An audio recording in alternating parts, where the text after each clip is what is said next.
La pasión por el deporte ha llevado a Valencia a ser elegida por Madrid subsede olímpica para albergar las competiciones de vela. El alcalde de Madrid, Alberto Ruiz Gallardón, ha visitado la ciudad donde ha reconocido la vocación y compromiso de Valencia por tener el mejor proyecto para vela.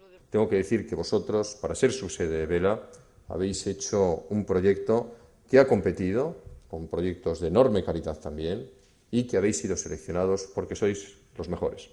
Porque habéis hecho el mejor proyecto y lo habéis trasladado con unas especificaciones técnicas que desde luego convencieron plenamente a todo el equipo que dirige Mercedes Joven y además, tengo que decirlo también, con un entusiasmo, con una participación, con una complicidad con la sociedad valenciana que para nosotros es un elemento absolutamente determinante. La alcaldesa de Valencia se ha sentido orgullosa por participar de la mejor forma posible en el apoyo de la candidatura olímpica de Madrid 2016. Posteriormente ha sido el presidente de la Generalitat el que se ha puesto a disposición de Madrid y ha destacado la experiencia de Valencia en grandes competiciones.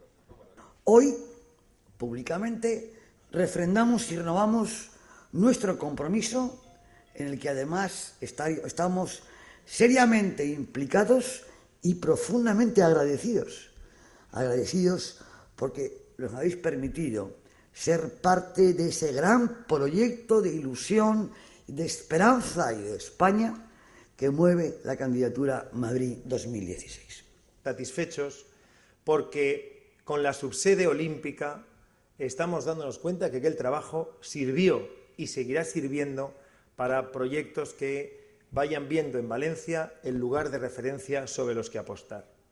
Querido alcalde de Madrid, gracias por confiar en esta subsede olímpica como complemento imprescindible al gran proyecto que representa Madrid como ciudad olímpica en los Juegos del 16. Madrid está a menos de una semana para saber si pasará el primer corte para ser sede de los Juegos Olímpicos 2016, donde compite con 7 ciudades más. La experiencia de Valencia en grandes eventos deportivos va a dar un gran apoyo para que Madrid consiga el triunfo de ser la capital del deporte olímpico.